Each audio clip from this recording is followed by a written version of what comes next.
them, we've seen them sweating blood and tears all day. Stefan Ulamed, the Viele Länder manager, and Paolo Ferri, the head of ESA operations. Stefan, let me ask you first, what's the latest? Okay, it's complicated to land on a comet, and it's not only complicated to land there, it's also, as it appears, very complicated to understand what has happened during this landing or after this landing. Now what we know is that we touched down, so we landed at the comet at the time when you all saw us during when it was announced. We had a very clear signal there, and we also received data from the lander, housekeeping data, and also science data. That's the very good news.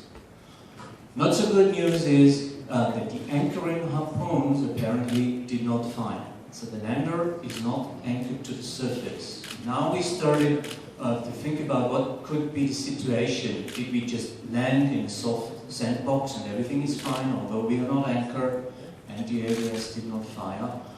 Or is there something else happening?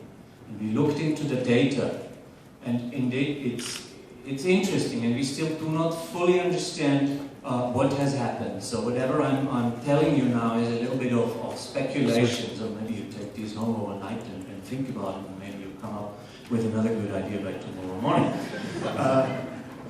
So we had fluctuations in the radio link.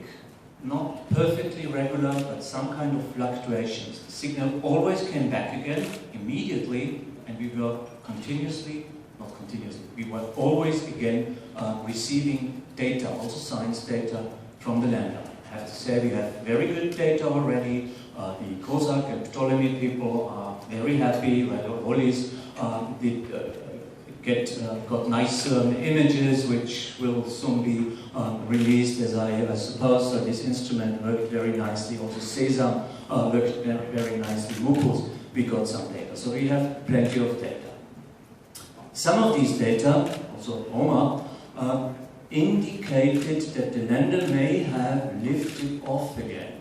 We touched down, we are rebouncing very slowly because the landing gear worked perfectly well. It was designed in order to dampen the majority of the impact energy.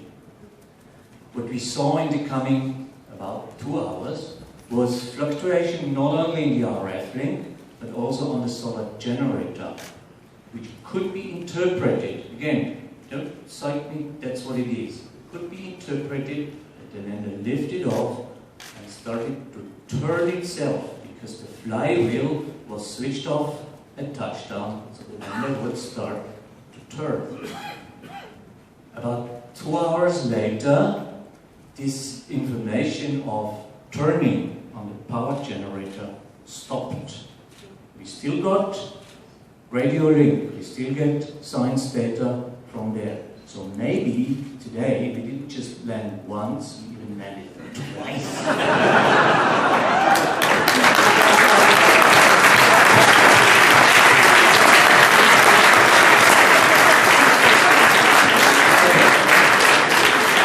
At the moment, the radio link is gone again, which is not so surprising because Rosetta is behind the horizon. So nominally we will operate now the concept instrument, the tomography, and tomorrow morning, if we re-establish the link and we get the COSAC results, the concept results, COSAC we already got some data. We should know much more, and hopefully we are sitting there on the surface at the position slightly different to the original landing and can continue our science sequence. As I said, everything a bit speculation right now, but this is the status. People in LCC, also in some, are busy in interpreting what we get, and it's not all so clear, it's not so easy to interpret, but tomorrow morning we should know a lot more. What do people say? If it was easy, then it would not be rocket science. Exactly. But in this case, that's not the case. Thank you very much, Stefan Ulamed, for this update.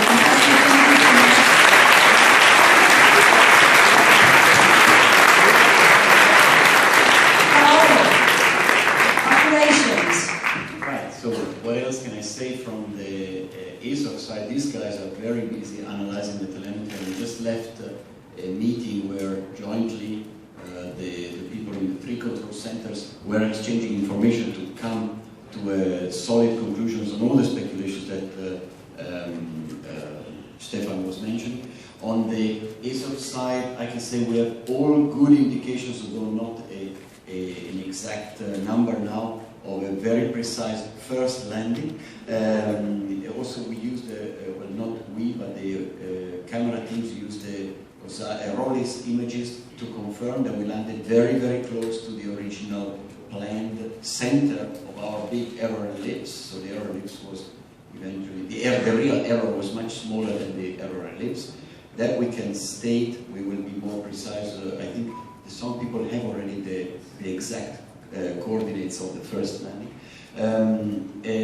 We lost the radio link earlier than planned, which is something that we never like, but this is not at the moment concerning, because depending on the orography, this estimation on the Rosetta was going below the horizon. So when you have a horizon with hills and boulders and whatever, it is expected that your estimation on the end of signal is imprecise. So we have now, Rosetta will do another maneuver, which was planned, and so for several hours we'll be out of contact, and tomorrow morning hopefully we will establish the contact in the planned window, and in the meantime these people will have time to look at the telemetry. We know more. So from our side, we've done this job. Tomorrow we start again, and we give them time to look at the data. Thank you. Brilliant. Paolo Ferri, thank you very much. And of course, you've done this job. You deserve a rest. And I was informed that there will be a full media briefing with all the updates tomorrow at 1400 Central European time.